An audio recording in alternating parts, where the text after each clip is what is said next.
Look at these beauties.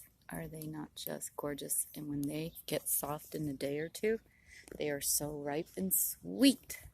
But there's still so many big ones like this on the tree. Look at these. See? They're amazing. And they're loaded. Loaded, loaded, loaded, loaded, loaded, loaded, loaded. Look it up in the tree. Hanging down. Everywhere, you guys. Come on. Come and let's make dried apricots and jam and eat a bunch of yummy apricots. I'm going to freeze a couple too.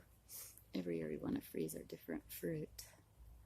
But come on down every morning, and then I'll do this again twice more today.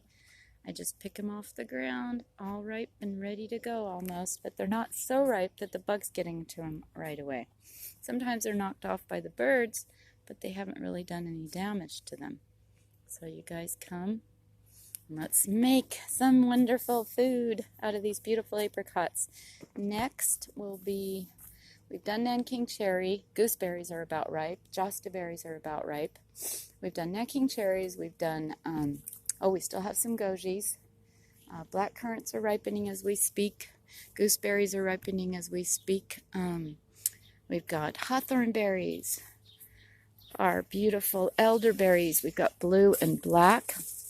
The blue have already turned to berries, but the black are still waiting. And here comes another little apricot just dropped. Isn't that a beauty? So come on down, you guys, and have fun in the food forest. It's wonderful, nice and shady and cool in here. Just love it. The sunchoke sure didn't like it this year in here. The heat is just too much for them. But come on down.